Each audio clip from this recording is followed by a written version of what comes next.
I know you like grilled chicken, fried chicken, but today we are going to be preparing pepper chicken that is going to impress your family and your friends. Hello friends, welcome back to my YouTube channel. This is Mrs. Nse.s food here and welcome to my kitchen. Today I'm showing you how to make a delicious, spicy and flavorful peppered chicken. The perfect dish for any occasion, whether you are serving it as a side, a main dish or just a snack. This recipe will have everyone asking for more. So let's begin.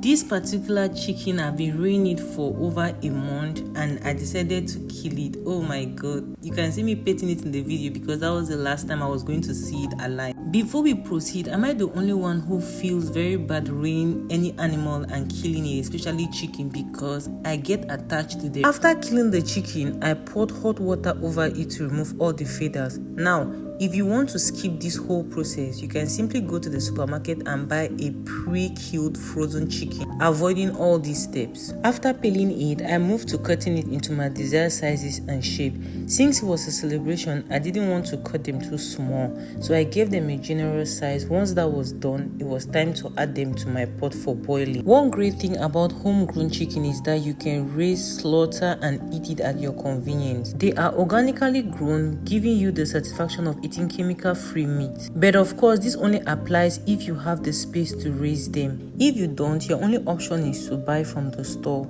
However, if you can raise them yourself, it's a great way to enjoy truly organic food. At this stage, I had finished cutting and thoroughly washing them. You can use vinegar for washing, but if you don't have, limes work just as well. I made sure they were completely clean, as you can see in the bowl.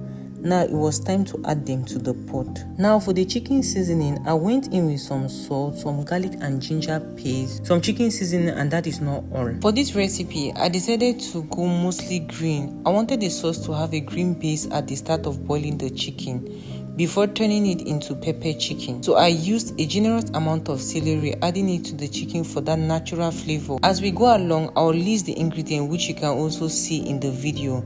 I blended everything together and added it to the pot. As you can see, we have a generous amount of celery, along some ginger and garlic.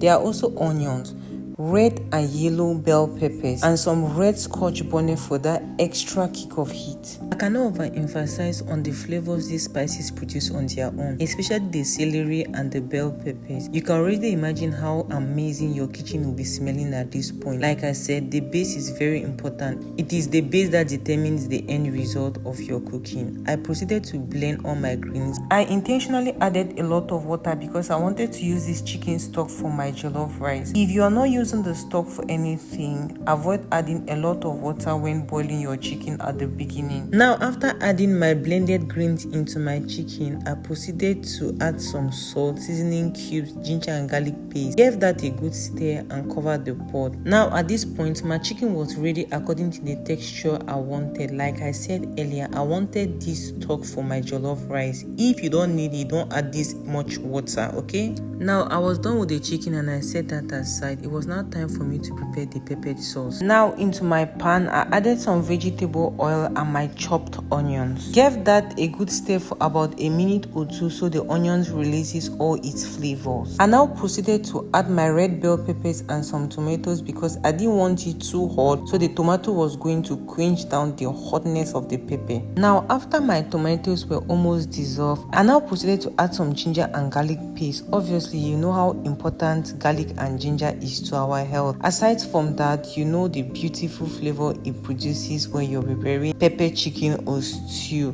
Depending on whatever you are preparing, you know the beautiful flavor garlic and ginger always gives. After that was done, I proceeded to add my salt. You know we have to be careful with the seasoning because we seasoned our chicken very well earlier. At this point, I added my seasoning, black pepper and onion powder, and gave it a good stir, allowing it to cook thoroughly. Since we are at the final stages, it's important that the pepper mix has balanced seasoning because we'll be adding the chicken shortly. All the seasoning for the pepper mix are listed here, but feel free to adjust according to your taste and the spices available in your country. Just be sure not to add anything like soy sauce as it could alter the color of the mix. Remember, the dish is called pepper chicken for a reason. Its vibrant red color comes from the pepper. Simply tailor the seasoning to what's common in your area. That's all you need to do. Once your sauce has cooked for about 5 minutes, open the pot and carefully add the boiled chicken that you set aside. Gradually mix the chicken into the sauce. This is the moment you've been waiting for, so be patient. The pepper mix needs to fully coat the chicken, not just sit at the bottom. Stir everything together on low heat, allowing it to cook gradually. This should take about 4 to 5 minutes, and be sure to keep stirring until the chicken is well coated with the sauce. At this point, you can see the chicken steaming seriously,